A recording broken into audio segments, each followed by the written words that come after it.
Hi guys, welcome back to another one of our challenges.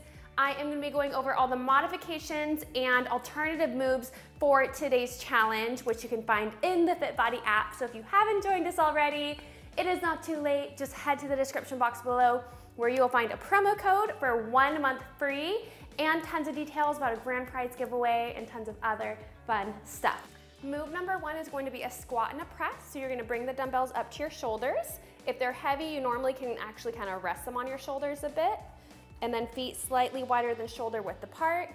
Squat down. Be sure your core is engaged and don't let those knees cave in. Be sure they're in line with your toes. And then press up to the sky. Now when you do that press, you want to be sure that you're not accidentally shrugging your shoulders like this. Relax your shoulders. Drop your shoulder blades. Bring the dumbbells back down. And then repeat. All right, so for a modification for this, so there are 2 different ways you can do this move. You can do it where as you squat, you use the momentum to push the dumbbells up. So that is one option. Another option is to break it down. So you squat, come here, press, bring it back down. So you break down each move so you can try both and see what one you feel is the most challenging, but also not to the point where you need to modify or change something. So for the modification, instead of doing another squat variation, you can do a glute bridge. So just remember with glute bridges, keep that back flat to the ground, and then you raise your glutes and your hips, and then you internally rotate your pelvis towards your rib cage to shorten that space. That way, you're not flaring your chest, which is actually only gonna engage your lower back, not even your glutes. So back flat to the ground, internally rotate your pelvis, and raise your hips. So glute bridges are not about raising as high as you can. It's actually a pretty small movement, and you just raise your hips. So that would be your best alternative to a squat. So now move number 2 is going to be a squat pulse.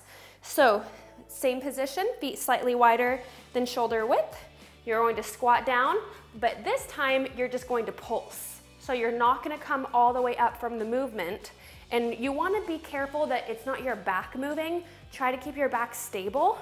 It's just your hips moving, and your feet should be what are driving you up through the movement. And again, be sure that you are evenly distributing your weight between your heels and your toes. So you're not raising up onto your heels.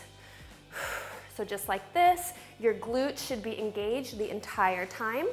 So an alternative to that is to just do a regular squat if that pulsing movement irritates you for any reason. Remember, inhale as you go down, exhale at the top, and really engage your core. Now, if you don't want to do a squat at all, then just sub it for something like a glute bridge as an alternative. And for those of you that are wanting to modify your squats, if you can comment and let me know if you feel like a glute bridge is a good alternative for you. And also, let me know why you are wanting to modify a squat, because I feel like the squat gets a really bad rap, and a lot of people are like, I can't squat. I was told to never squat. But that's actually kind of advice from like 10 years ago. In overall sports research, they now say like you absolutely should do a squat, obviously just with the right form, and with some modifications to where you won't injure or exacerbate anything, but there are actually very few cases where people should completely avoid squats. So let me know. And then moving on to move number 3, this one is gonna be killer. So get ready, let me move these weights out of the way. Whew. So I'm gonna move this forward a bit. We are going to do a side to side squat jump and push up. So get your arms ready. If you need to do these push-ups on your knees, that's totally okay. That will be an option. But here is the full move. So you are going to squat down, jump to the side, jump down, push up, jump up, and then jump again back to the other side, and push up. Whew. So 60 seconds of that bad boy, but if you need to modify it, I want to kind of separate the push-up from the squat jumps. So if you can't do the push-up part, I still want you to do that side-to-side squat jump, and then go down, and then go on your knees, and then do the push-up on your knees, okay? So that is one alternative. But if you also don't want to do the side-to-side squat jump, then I want you to do a regular squat jump and then go down. And whether you do the push-up on your knees or a regular one, that is up to you. All right, that is move number 3. Now for move number 4 is going to be a reverse half press. So we're going to grab dumbbells and you're not pushing them up all the way. You're not locking out your elbows. You're starting right here where your upper arms are about parallel to the ground, forearms perpendicular, and then you're just pushing it up right there. So grab those weights,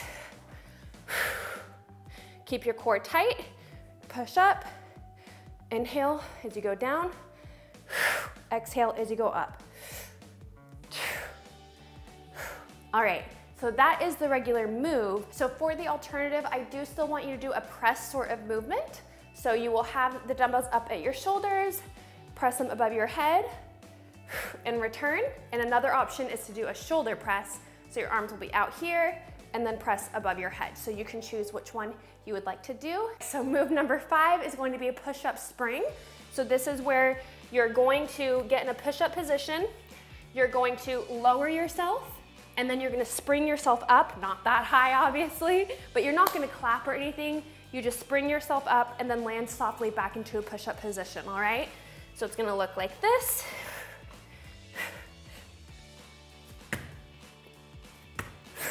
All right, so that is the move for today. You, of course, wanna be sure that your core is really engaged, your pelvis is slightly internally rotated. You're gonna get a lot of strength and control from having your core tight. That's why I say it pretty much 100 times in every single video. So for the alternative for this move, you are going to do an incline version.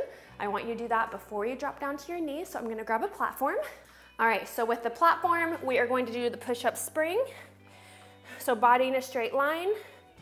So I'm gonna widen my stance. It's a little bit easier to balance this way. Lower yourself and just push yourself up. Just like that. And then if you're feeling like that still is a bit too difficult, that's when you'll drop down to your knees and do the knee version. All right, guys, that is it. Don't forget to let me know what your favorite move was of today to qualify for the daily challenge. And I will see you guys tomorrow. Have a great Friday. Bye.